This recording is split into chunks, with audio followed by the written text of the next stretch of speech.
উপস্থিত হলেন নওশাদ সিদ্দিকী তপসিয়ায়। শুধু ছবিটা দেখুন, তিনি শুধু তপসিয়ায় এলেন না, তিনি উঠে দাঁড়ালেন একটা চেয়ারের উপর। তারপর উপস্থিত ক্ষুব্ধ সংখ্যালঘু মানুষকে বোঝালেন মাথা ঠান্ডা রাখুন,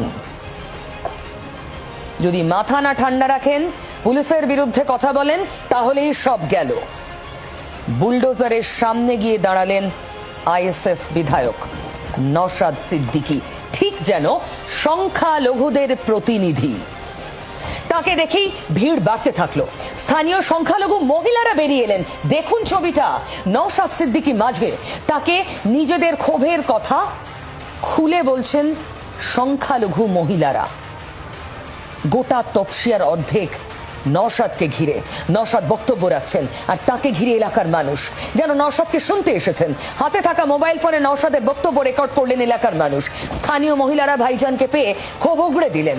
নওশাদকে ঘিরে এমন সিন তৈরি হয়েছিল যাতে মনে হচ্ছিল কোনো প্রচার সভায় বক্তব্য রাখছেন নওশাদ, আর মানুষ মন দিয়ে শুনছেন তার কথা। আইএসএফ বিধায়কের এই তপসিয়ায় পৌঁছে যাওয়া, বুলডোজারের সামনে সংখ্যালঘুদের মাসিহা হয়ে দাঁড়ানো খুব খুব গুরুত্বপূর্ণ রাজনৈতিক ছবি, ফ্রেম।